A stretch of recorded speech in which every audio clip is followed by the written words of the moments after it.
Hey, good morning. Happy Thanksgiving morning to everyone. Just going to do the one video today because it's Thanksgiving. So grateful to God for the opportunity to be outside. I'm glad today is kind of a cloudy day. Great day for pictures, but just reminds us of God being faithful, His changes, the way He brings about the seasons. Behind me, you can see the leaves are quickly leaving the trees. Not much is left.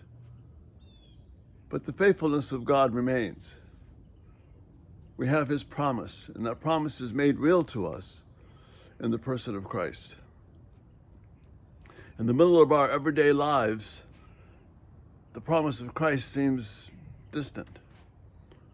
Seems like something that's connected with church. But when we remember that the promise of Christ has to do with relationships, and relationships are what life is, that's the very substance of life. When we spend our energy trying to control them, trying to gain things to gain status in relationships, to make other people like us, or to hurt people who have hurt us, to try and rule over people when it's impossible. But we still try. Yes, abuse and tyranny, heartache, all that, terror, fear, they continue. But that's part of this world, which God has promised is going away. But in the midst of all the difficulties of life, the hardness, the heartache of life, God brings to us the promise of Christ. He wasn't meant for church buildings. He wasn't meant simply for our corporate gatherings, although we must do them, and it's so wonderful when we do. He's meant for the healing of our heart. And each of you watching this morning know what it means to have a heart that hurts. And that's the heart that Jesus Christ addresses. That's the hope that we have, where we can see the beauty of the world around us, not through the lens of despair and discouragement, but through the lens of the faithfulness of God. See, God is about healing relationships, and the first relationship that must be made whole is our relationship with Him. If we make other things first, then our relationship with God seems very unimportant. But if we understand that God is the one who sustains us, who created relationships, yes, whatever passion, feeling, desire, longing, hurt you have is because of the way we were made relationally by God.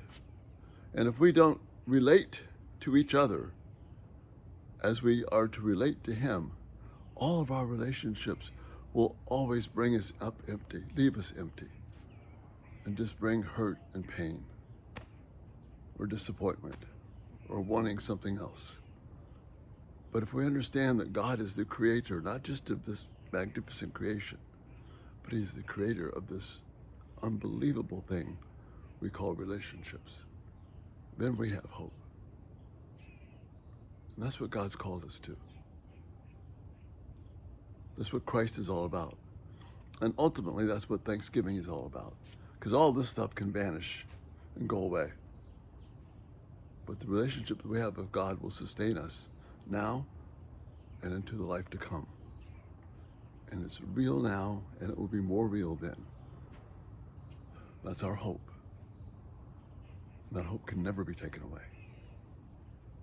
And that's the true promise and joy of Thanksgiving, that no one can ever rob that promise. And I pray that for you, you will know that Christ is not someone confined in a religious box, but is someone who reigns over the most powerful force on this planet, human relationships. And that's the thought for this Thanksgiving Day. And Lord willing, we'll be back tomorrow morning, Friday, with the next Everyday Thought. Again, blessed so much by each of you and those of you who watch. Thanks again for doing that. Please pray for me and pray for us that this will be a time when God really causes us to see what is really valuable in life. Lord bless you this day and enjoy this day. Have a great day. Bye-bye.